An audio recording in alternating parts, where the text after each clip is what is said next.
Hey everybody in 325, this is Curlin Cack and this is my project presentation.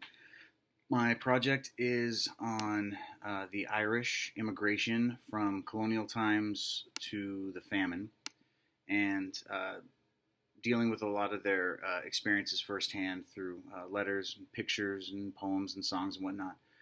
My argument is, did the 18th and 19th century Irish immigrants truly see America as the promised land or simply a temporary safe haven that was the lesser of two evils?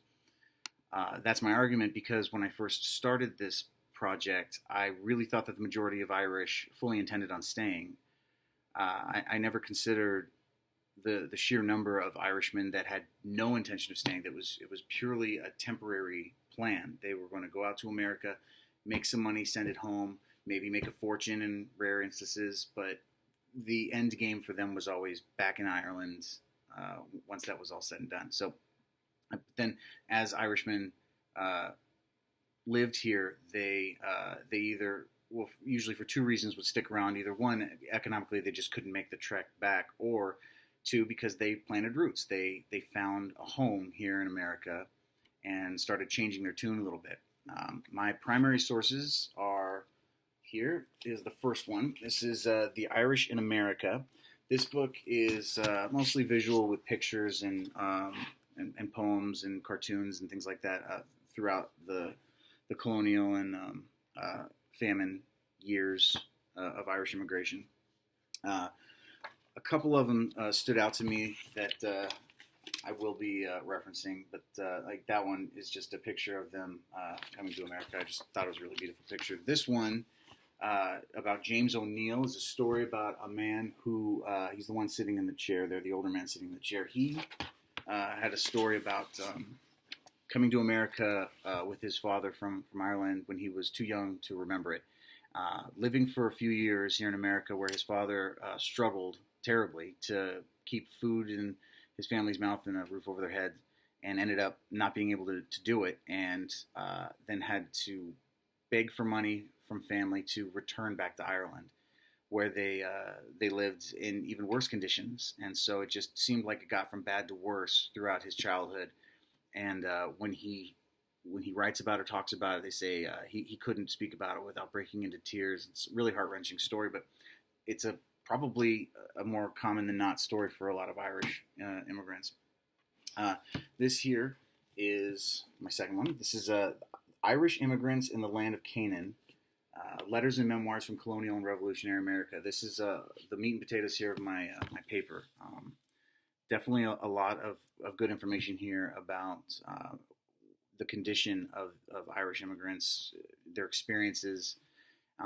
There's just so much to pull from here. Obviously, I'm not going to show you everything. One that does stand out, though, that will be a center point here in my paper is a letter from Robert MacArthur to his brother John MacArthur. This was back in 1802, so again, this is still pre-famine. His brother John was still living in Ireland and sent him a letter saying, "I want to come to America." And Robert wrote back immediately to John telling him basically don't do it, and why you shouldn't, and how things are so bad right now for Irishmen. Laws are being created that are specifically just to push down Irishmen. The wages are rough, blah, blah, all these things. But then at the end of the letter, he says, but I really do love it here, and I'm going to stick around. So it's funny how the tone changes in the letter.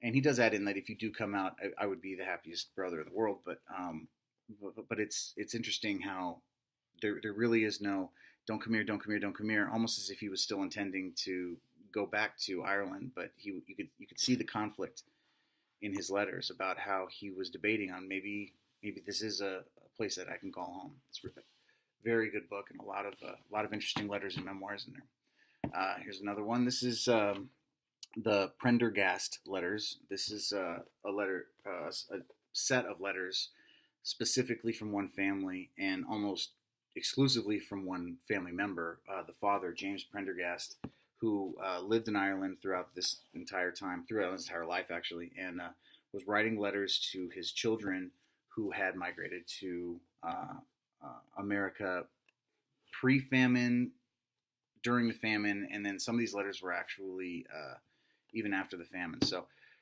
It shows how the family, the daughter who left first when she got married, and then the two brothers later that left, was three out of the seven total children that he ended up having in his life.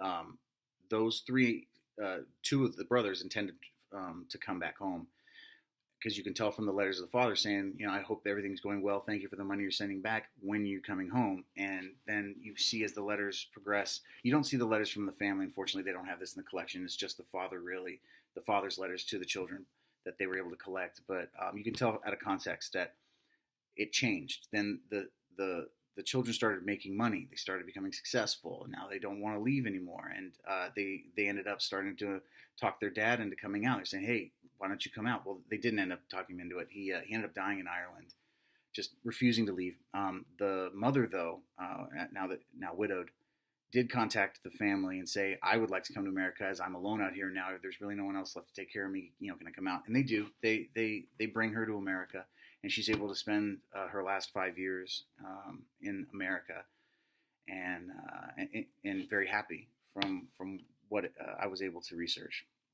So those are some books that I'm using. I also have some cartoons that this one specifically stood out, and I'll be writing about we see these cartoons, and this one specifically is showing Irishmen and the Chinese moving to America and swallowing up Uncle Sam, and then once that's done, they're saying that the Chinese are going to swallow up the Irish, and then you see him wearing the Irishman's hat. So I found that cartoon to be quite interesting, because not only are Americans who hate the Irish drawing these, but Irishmen who are living in America are seeing these, and it's just a terrible thing. And then I've got a poem here that, or not a poem, it's a song, I guess, or both.